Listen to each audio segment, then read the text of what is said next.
Het is 4 voor, er is het Frieske Nijs. Goedemiddag.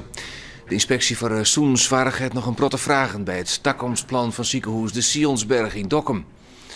Het ziekenhuis heeft daarom haast nog een week extra nodig voordat het plan onder het personeel presenteren worden kan.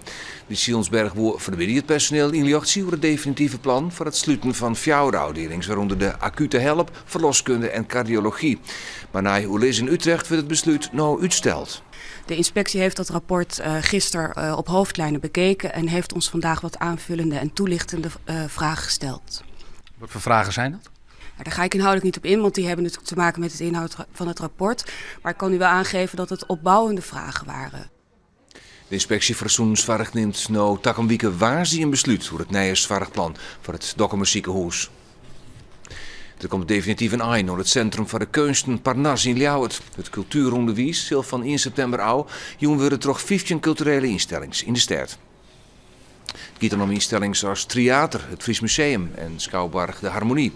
Het cultuuronderwijs zal ondersteund worden door een sanierende netwerkorganisatie. De nieuwe netwerkorganisatie bestaat uit een centrale organisatie, een kleine, zelfstandige en met name onafhankelijke organisatie. En die organiseert vraag en aanbod bij elkaar. Die heeft een ontwikkelfunctie, die zal ook een ontmoetingsfunctie organiseren. Op 20 januari zal de gemeente hier een definitief besluit nemen hoe de nieuwe organisatie van het cultuuronderwijs in Ljouwert. Inwoners van woordschip Rehel bij Stiensgeer binnen lulk op en teleursteld in de provincie. Die vregen het in een hier voor groen die al 10-tal jaren in vruchtgebroek is bij de bewoners. Het gaat om een strook van 203 meter van de tuin van Sint-Sienhuizen. Dit is dat het om gaat. De tuin van de huizen in Rehel grenzen aan Knillesdjip. De oeverstrook van zo'n 203 meter is dus gewoon onderdeel van de tuin. Ik ben bij een Brandsma die er al 50 jaar wennet. Zolang het er wit had er nog nee in je nooit stukje groen taald. En nou in ien wordt er hier vregen. Dat valt bij de bewoners heel verkeerd. Ja, ik vind de manier van het waan vind ik onfatsoenlijk. Ik geef het graag op een andere manier, jongen. Wij houden vol, wij willen hier betalen. En als zij vinden dat ze recht hebben, dan moeten ze dat maar bewijzen. De provincie wil net voor uw camera reageren voordat ze mandje een peteer hebben met de bewoners. 3 van de 4 verdachten van het Grijft-incident in de Nijersnacht op een voorstreek in Ljouwert bleven langer verzitten. De 3 Mali, 2 Ljouwerters en een man uit Assen werden verdacht van deerslag. De groep smiert met Artenij zonder onleiding 3 voorbijgangers in de Grijft om ze daarna met bakstien en een fiets te bekogelen. Ik bezocht een van haar de slachtoffers nog onder wetten te trouwen. 2 oren binnen vrijlitten, maar bleven wel verdacht. Alle ambulances van Kielstra hebben soms een autopuls. Maar dit apparaat wordt de kans om een hartaanval door Libyen grutter. De autopuls is een reanimatieboot dat de patiënt opline wordt. Om de borstkas heen wordt een elektrische baanlijn die het automatisch hartmassage jouwt. Deze vorm van reanimatie is voor volle effectiever wijze. Gino, wie een poerbeste hoen. En net gevaarlijk. Dat zei het eerst eigenaar Geert Lenger uit Balk over zijn hoen die hem tizi een eer aanbiedt. De American Bulldog voelde hem net aan, maar wil hem juist helpen, zei hij. Ik ben uit de Tiergong. En daar komt het in Kot op Del. En toen voel ik verhoor.